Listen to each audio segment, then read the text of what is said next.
मैं जब छोटा था तो मुझे फिल्में देखने का बड़ा शौक़ था। शौक़ तो आज भी है फिल्मों का, पर देखने से ज़्यादा फिल्में बनाने में ज़्यादा मज़ा आता है।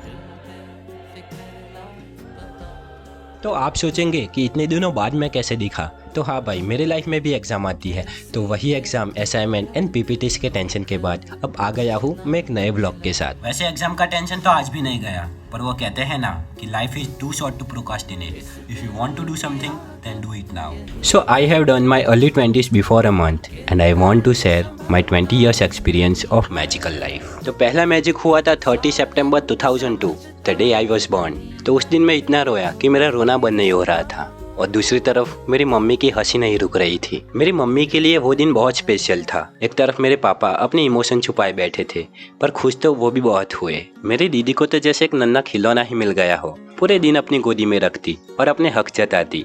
मेरा छोटा भाई, मैं अपने घर में सबसे छोटा हूँ, तो मम्मी पापा से कुछ ज़्यादा ही प्यार मिला है मुझे, एंड मेरी सारी जिदों को सबसे पहले अहमियत मिली है। And I am very lucky because मुझे मेरे पेरेंट्स एंड फैमिली से इतना सारा प्यार मिला। So first of all thank you so much mamma papa and my cute दीदी।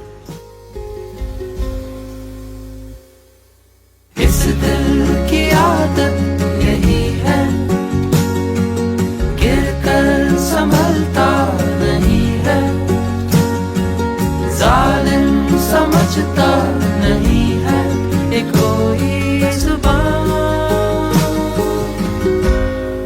ये दिल बेपरवाह,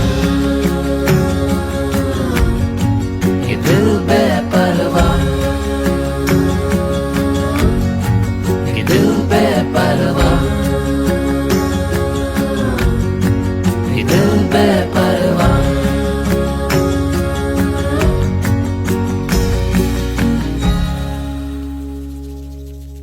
मैं जब 10 साल का था तब लगता था कि बड़े होने में कितना मज़ा आता होगा। कहीं पे जाने के लिए पेरेंट्स की परमिशन भी नहीं लेते, जो मन करता है वो खाना खाते हैं, पार्टी में जाते हैं, अकेले शॉपिंग करते हैं। पर तब ये नहीं पता था कि उनके सर पे बहुत ही ज़्यादा फैमिली का, अपने काम का और लाइफ का टेंशन रहता है।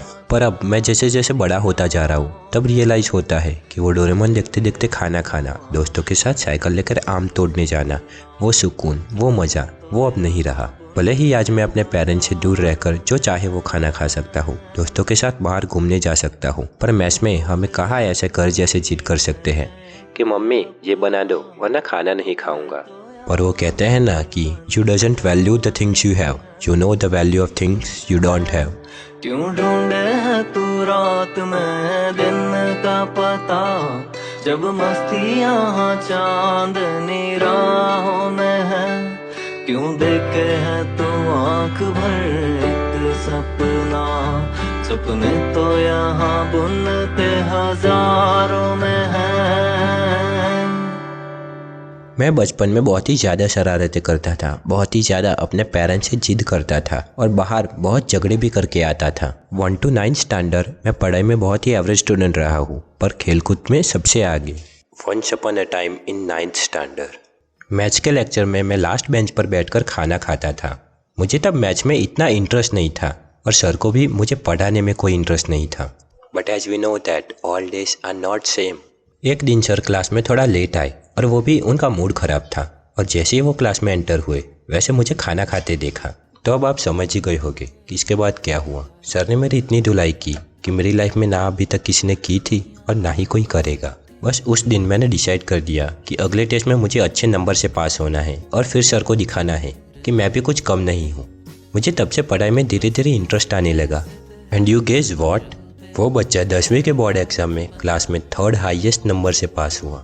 मेरी लाइफ ने उस वक्त से यू टर्न ले लिया था। 10वीं के बाद मैंने 11th एंड 12th स्टैंडर्ड की पढ़ाई गांधीनगर में की, क्योंकि तब मेरे शहर में 11वीं और 12वीं के इंग्लिश मीडियम स्कूल नहीं थे।